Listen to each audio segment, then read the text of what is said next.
Thanks for being with us here on Live Now from Fox. I'm your host, Christina Evans. As promised, we want to get to that breaking news that just came down a few minutes ago.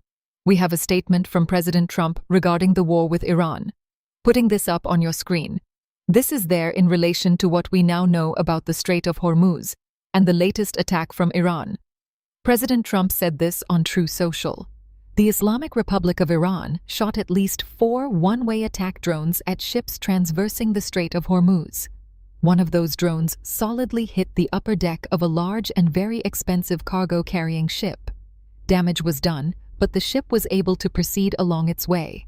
We knocked down 3 other drones. Obviously, this is a foolish violation of our ceasefire agreement. Signing it there, President Donald J. Trump putting this on your screen from the Associated Press, as this news just came down with President Trump now blaming Iran for that drone strike of that ship in the Strait of Hormuz. And we also have some additional context here from Reuters, which has been very closely following this back and forth in the ceasefire overall with the conflict with Iran. Saying this, Iran reasserted its right today to control shipping in the Strait of Hormuz and warned Gulf states against siding with the United States. This, of course, just coming a day after an attack on that ship near Oman, and it's highlighting the fragility of this preliminary deal to end the war. Iran said that they are responding to what it called an interventionist, irresponsible, and provocative joint statement by the United States and 6 Gulf states that rejected Iran's insistence that it could charge tolls on vessels transiting the strait. Speaking of the Strait of Hormuz, want to put this up on your screen.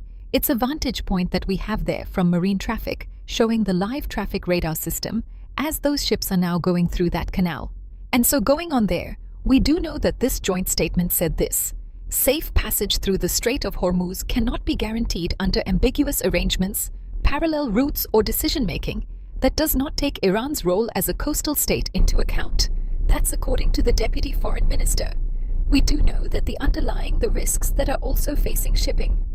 Iranian state TV said that 3 foreign tankers were attempting what it called an unauthorized passage of the strait, and they were turned back after a warning from the IRGC.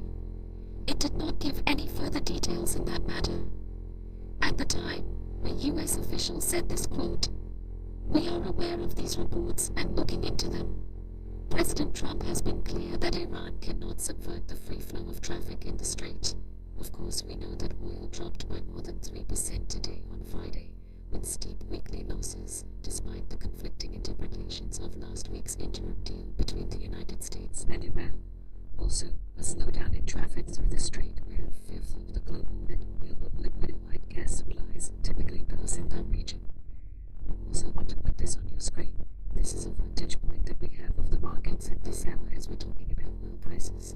As you can see earlier on today, the market's taking deep into the red, but getting a boost in the 11 a.m. hour before moving back into the red as we enter the 1200 hour. We'll continue to keep our eyes on all of this, as I want to lastly put it right now on your screen. In this latest statement that we have from President Trump regarding the very latest, saying that Iran has shot at least 4 one-way attack drones, saying the IRGC shot these drones at ships traversing the Strait of Hormuz. One of those drones solidly